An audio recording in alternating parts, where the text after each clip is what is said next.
Hello student, welcome back to Nirmal Academy. Hello students, अब आपका most important topic है dielectric polarisation. इसको start करने से पहले मैं आपको प्रीवियस लेक्चर में लेके जाती हूँ, जब मैंने आपको पढ़ाया था polar molecules, non polar molecules और डाइपोल मोमेंट। ठीक है, तो अब आपने क्या देखा था कि जो पोलर मॉलिक्यूल्स होगा, पोलर मॉलिक्यूल्स में डाइपोल मोमेंट आपका ऑलरेडी प्रेजेंट होता है, but in non polar molecules आपका डाइपोल मोमेंट प्रेजेंट नहीं होता है। ठीक है, तो आपने फर्स्ट यहाँ पर क्या पढ़ा था? फर्स्ट जो पॉइंट पढ़ा था पोलर मॉलिक्यूल्स में डाइपोल मोमेंट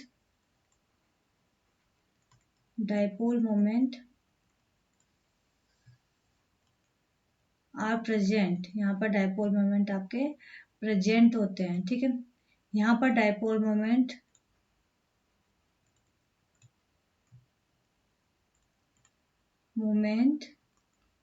एब्सेंट, यहाँ पर डाइपोल मोमेंट आपका एब्सेंट होता है। ठीक है, यहाँ पर आपने जो पोलर मॉलिक्यूल्स है उसका आपने एग्जांपल लिया था, लाइक HCl या H2O, जिसको आपने बोला था हेट्रोडायनेमिक्स। ठीक है, यहाँ पर आपने नॉन पोलर मॉलिक्यूल्स का एग्जांपल लिया था, लाइक एज आपका H2 या CO2 या आपने N2, कुछ इस तरीके से आपने जो एग्जांपल लिया था वो क्या था आपका non polar molecule. So basically dielectric polarisation में जो हम स्टडी करेंगे वो हम नॉन पोलर मॉलिक्यूल्स के बारे में स्टडी करेंगे, क्योंकि यहाँ पर पोलर मॉलिक्यूल्स में हमने कोई भी स्टडी नहीं करना है। ठीक है, अब स्टूडेंट मैं आपको कंपैरिजन कराने वाली हूँ यहाँ पर कंडक्टर एंड इंसुलेटर के बारे में, या डाइलेक्ट्रिक का। आपने कंडक्टर का केस अगर आप लोगों को याद होगा तो मैंने क्या लिया था, एक कंडक्टिंग बॉडी लिया था जिसपे मैंने क्या लगाया था, एक्सटर्नल फील्ड लगाया था। एक्सटर्नल फील्ड लगाने के बाद जो कंडक्टिंग बॉडी के अंदर के जो चार्जेस हैं वो क्या हो रहा था, सरफेस पे आ जा रहा था, जिसके बाद जो अंदर कोई भी चार्ज नहीं बच रहा था, अंदर चार्ज नहीं बच रहा था, तो उस केस में आपने बोल दिया था कि जो इलेक्ट्रिक फील्ड है अंदर आपको जीरो हो गया था। ठीक है, और वो चार्ज कहाँ स्प्रेड हो गए थे, टोटली सरफेस पे स्प्रेड हो गए थे। तो वहां पर आप बोल रहे थे वो इक्विपोटेंशियल सरफेस है। इक्विपोटेंशियल सरफेस मीन्स कि हर एक पॉइंट पे आप एक सिंगल पोटेंशियल को कंसीडर कर रहे थे, कि हर एक जो चार्ज है उस पर एक सिंगल सिंगल पोटेंशियल है। ठीक है, उसकी वजह से आपने बोला था कि वो जो बॉडी हो जाती है उसमें जो पोटेंशियल हो जाता है वो कांस्टेंट हो जाता है। ठीक है, वही एजम्पशन हम यहाँ पर करने वाले हैं कि यहाँ पर भी हम एक्सटर्नल फील्ड लगाएंगे। किस पर लगाएंगे? नॉन पोलर मॉलिक्यूल्स पर लगाएंगे। तो आपको डायग्राम यहाँ पर दिख रहा होगा कि मैंने एक नॉन पोलर मॉलिक्यूल्स लिए हुए हैं, जिसमें आपका पॉजिटिव और नेगेटिव चार्ज, हमें एग्जैक्ट ये सिचुएशन नहीं पता है कि पॉजिटिव और नेगेटिव चार्जेस के बीच का डिस्टेंस कितना है, या डिस्टेंस है भी कि नहीं है। ठीक है, तो यहाँ पर आप देख रहे हो कि मैंने इलेक्ट्रिक फील्ड यहाँ पर आपका अप्रॉक्स जीरो लगाया है, तो यहाँ पर आपका इलेक्ट्रिक फील्ड जीरो है, तो आपका नॉन पोलर मॉलिक्यूल्स में कन्वर्ट नहीं हो रहा। लेकिन जैसे आप इलेक्ट्रिक फील्ड को बढ़ा रहे हो, ई नॉट आपको जो मैंने बताया, ई नॉट आपका क्या है, एक्सटर्नल इलेक्ट्रिक फील्ड। ठीक है, एक्सटर्नल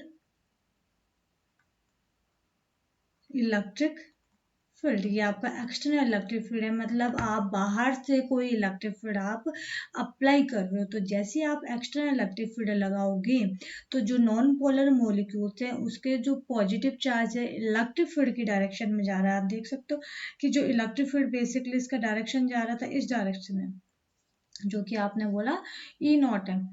ई नॉट इस डायरेक्शन में जा रहा है, तो जो पॉजिटिव चार्ज है इलेक्ट्रिक फील्ड की डायरेक्शन में जा रहा है, और जो नेगेटिव चार्ज है उसके अपोजिट डायरेक्शन में जा रहा है। तो अब आप एज्यूम कर सकते हो, दोनों को कंपेयर करके कंडक्टिंग बॉडी और डाइलेक्ट्रिक बॉडी में कंपेयर कर सकते हो कि जो कंडक्टिंग बॉडी है उसमें जो चार्जेस है कुछ इस यहाँ तक गए थे, लेकिन जो डाइलेक्ट्रिक बॉडी है इसमें चार्जेस आपके सरफेस पे नहीं आते हैं, ये थोड़ा सा डिस्प्लेस हो जाता है अपनी पोजीशन से, ठीक है। और दूसरा चीज क्या हो जाता है कि आपका जो पॉजिटिव और नेगेटिव चार्ज है दोनों के बीच में थोड़ा सा डिस्टेंस आ जाता है, जिसकी वजह से एक ये डायपोल मोमेंट क्रिएट करता है। इसको मैं बोलती हूँ इंड्यूस डायपोल मोमेंट, ठीक है। अपने उसके अंदर इलेक्ट्रिक फील्ड लगाने के बाद उसमें डायपोल मोमेंट क्रिएट होता है। तो डाइलेक्ट्रिक मटेरियल के अंदर आप जैसे इलेक्ट्रिक फील्ड बनाओगे बहुत सारे अलग अलग जगहों पे आपके डायपोल मोमेंट क्रिएट हो जाएंगे, ठीक है। तो इसको ही आपको बोला जाएगा पोलराइजेशन कॉन्सेप्ट। सो स्टूडेंट मैं यहाँ पर जस्ट कंपैरिजन वाला टर्म लिख देती हूँ कि अगर आपका कंडक्टिंग बॉडी हो गया, कंडक्टर हो गया और डाइलेक्ट्रिक मटेरियल हो गया, दोनों में मैं अगर डिफरेंस निकालूँ तो आपको समझ में आ जाएगा। Okay, first point, all charges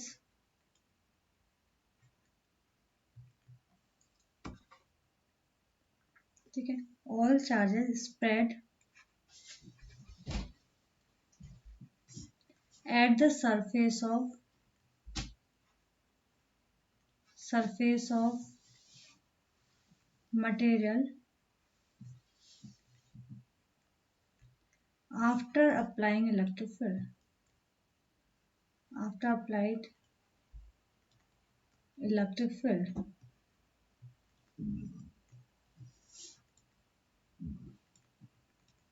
ठीक है। इसमें क्या आएगा, charges just shift position inside the material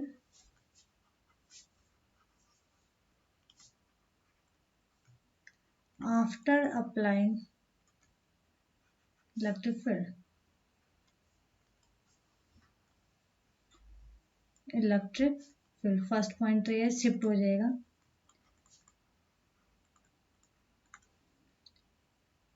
ठीक है। नेक्स्ट क्या है, ई इनसाइड, मैं इनसाइड ले जाती हूँ, इनसाइड इलेक्ट्रिक फील्ड, अंदर क्या होगा, मटेरियल के अंदर इलेक्ट्रिक फील्ड क्या हो जाएगा, when external field applying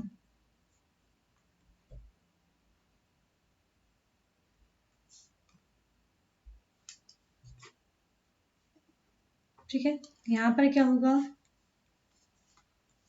E inside never equal to 0 when external field are applying, कभी भी 0 आपका नहीं होता है, ठीक है। नेक्स्ट यहाँ पर आपका एक और पॉइंट बनता है, induced dipole moment, dipole moment produce होता है कब, आफ्टर अप्लाइंग इलेक्ट्रिक फील्ड। यहाँ पर आपका इंड्यूस्ड डाइपोल मोमेंट नहीं प्रोड्यूस होता है कब, जब आप इलेक्ट्रिक फील्ड को अप्लाई कर देते हो, ठीक है। सो ये आपका बेसिक दोनों में डिफरेंसेस है, ये चीज़ें आप ध्यान रखना। ओके, सो अब हम इसके बाद बढ़ जाते हैं आगे की, अब हम डाइलेक्ट्रिक मटेरियल में ही डिस्कस करते हैं, ठीक है। कंडक्टिंग मटेरियल का हमने डिस्कशन इतना कर दिया ताकि आप लोगों को समझ में आ जाए कि दोनों में हमने क्या क्या सिचुएशन रखी हुई थी। और स्टूडेंट अब आप क्या देख रहे हो कि यहाँ पर आपके क्या हो रहा है, टाइनी टाइनी डाइपोल मोमेंट क्या क्रिएट हो रहा है। तो अब आप देख रहे हो कि net dipole moment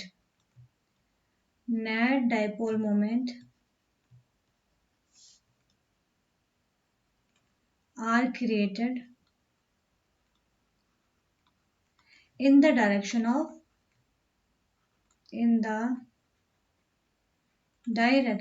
electric field.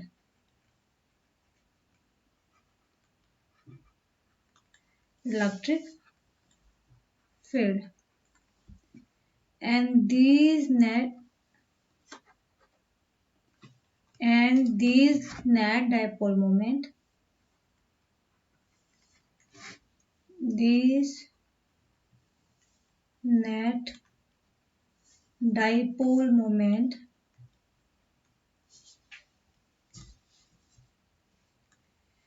are called as polarization.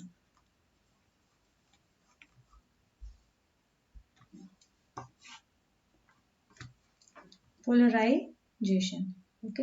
ये चीज समझ लेना कि आपके जो बहुत सारे डायपोल मोमेंट बन रहे हैं टाइनी टाइनी, वो क्या हो जाएगा, आपका पोलराइजेशन हो जाएगा, ठीक है। तो अब आप क्या देख रहे हो, पोलराइजेशन बेसिकली आपका रिप्रेजेंट करेगा पी।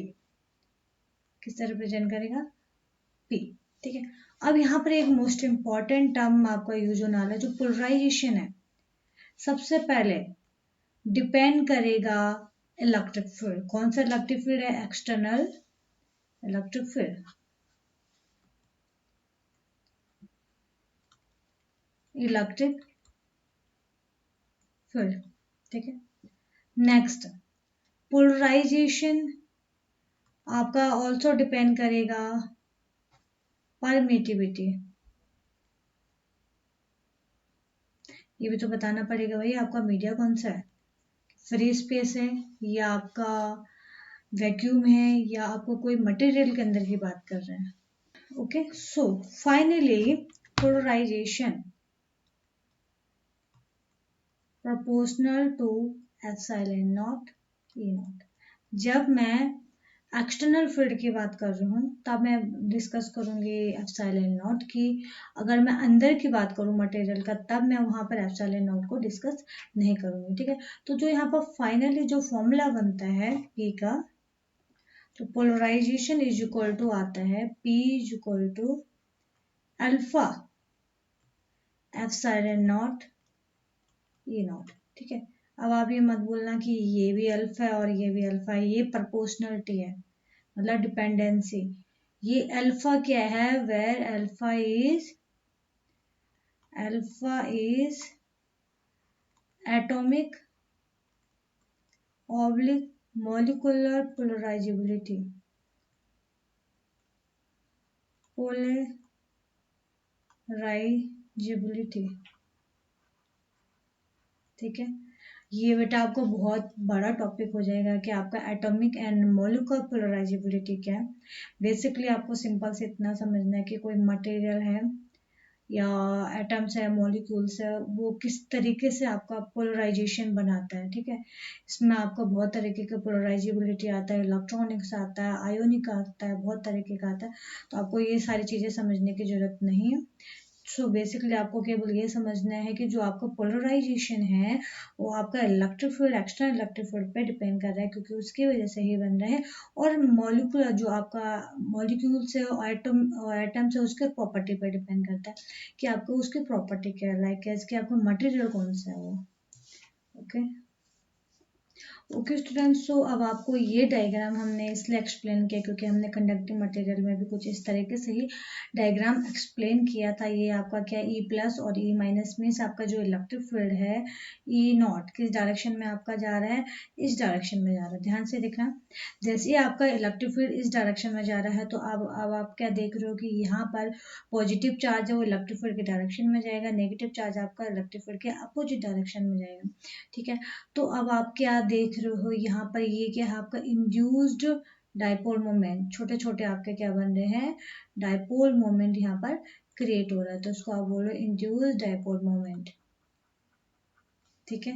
दूसरा, अब आप देख रहे हो कि हाँ कितने तरीके के, कितने सारे हमारे डायपोल मोमेंट क्रिएट हो रहा है, तो इस डायपोल मोमेंट का भी अपना एक इलेक्ट्रिक फील्ड होगा, ठीक है। और वो इलेक्ट्रिक फील्ड की डायरेक्शन क्या है, ये पॉजिटिव चार्ज है, ये नेगेटिव चार्ज है, तो ऑटोमेटिक उस इलेक्ट्रिक फील्ड की डायरेक्शन क्या आ जाएगी आपकी, ईपी, ठीक है। ईपी क्या है आपका, ईपी है पोलराइज्ड, ठीक है। ईपी क्या है आपका, electric field due to polarised molecules, electric field due to polarized molecules,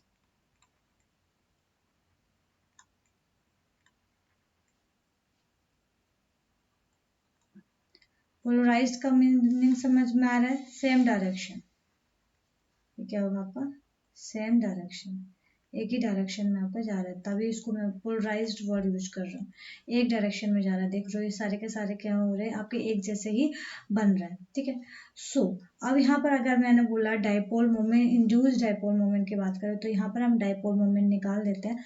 let's suppose कि आपके दो चार्जेस, ये प्लस क्यू और माइनस क्यू, दोनों के बीच में सेपरेशन अगर मैंने बोल दिया एक्स है, ओके। तो सपोज कि आपका जो पोलराइज दो चार्जेस के बीच का, लाइक है ये पॉजिटिव नेगेटिव चार्ज के बीच का अगर डिस्टेंस मैंने बोल दिया एक्स डिस्टेंस है, तो आपका डाइपोल मोमेंट कितना बनेगा इसमें, डाइपोल मोमेंट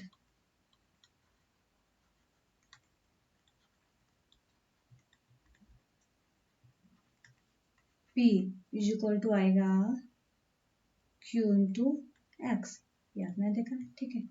अब आपने बोला if there are n dipole moment formed,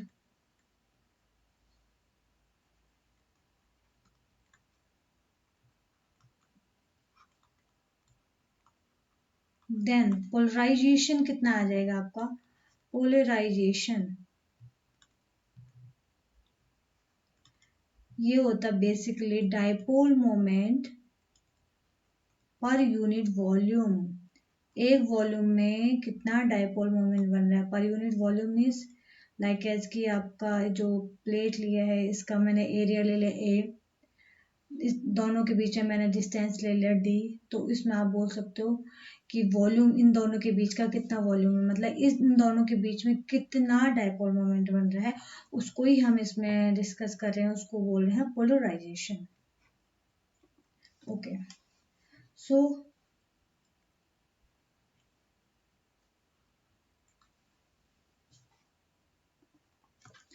जो इस तरीके के पोलराइजेशन को बोलेंगे, इसको बोलेंगे electric polarization, electric polarization, okay. So अब स्टूडेंट इसमें एक चीज और समझने वाली बात है कि अगर आपका ये वाला इलेक्ट्रिक फील्ड इस डायरेक्शन में जा रहा है और जो ईपी बन रहा है in the induced dipole moment की वजह से बन रहा है, तो आपका इफेक्टिव इलेक्ट्रिक फील्ड भी तो बनेगा भाई आपका ये माइनस ये, अगर आप इलेक्ट्रिक फील्ड निकालोगे लाइक एज ये जो मटेरियल है, ये जो ये वाला स्पेस है, यहाँ पर भी तो आपका इलेक्ट्रिक फील्ड आपका कुछ ना कुछ बनेगा ही बनेगा, तो वो इलेक्ट्रिक फील्ड आप किससे रिप्रेजेंट करोगे। यहाँ पर अगर आप इफेक्टिव इलेक्ट्रिक फील्ड की बात करोगे तो कितना आएगा, effective electric field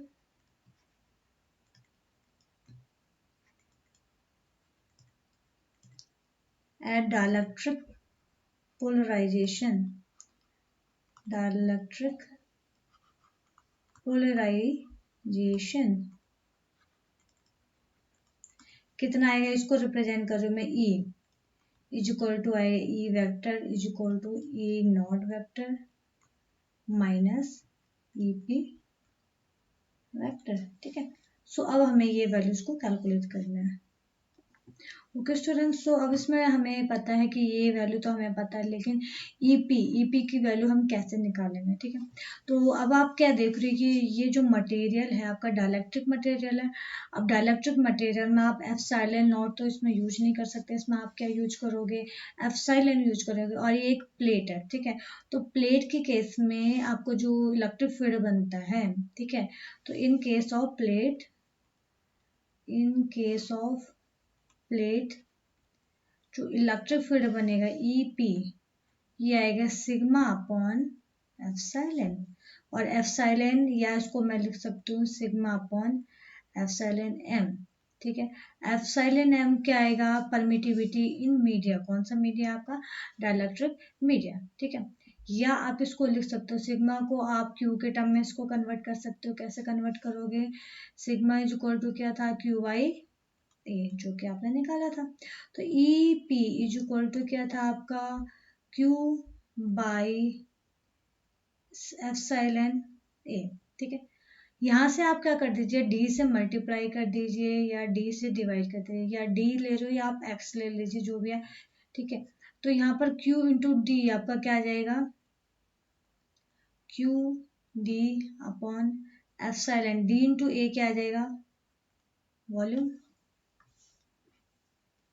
okay students, सो ऊपर वाला टर्म आपका क्या बनेगा, पोलराइजेशन पूरे बॉडी के अंदर, पोलराइजेशन पर यूनिट वॉल्यूम, इसको मैं लिख सकती हूँ small p epsilon b, p by v आपका क्या है, पोलराइजेशन पर यूनिट वॉल्यूम, तो उसको हमने लिया था कैपिटल P अपॉन एप्सिलॉन, ये आप लिख सकते हो। आई होप आप लोगों को समझ में आ गया होगा, कोई डिफिकल्टी इसमें नहीं आ रही है। ओके, सो यहाँ से हमने EP की वैल्यू निकाल दी, कितने हैं, P अपॉन एप्सिलॉन, तो रख दीजिए वैल्यू।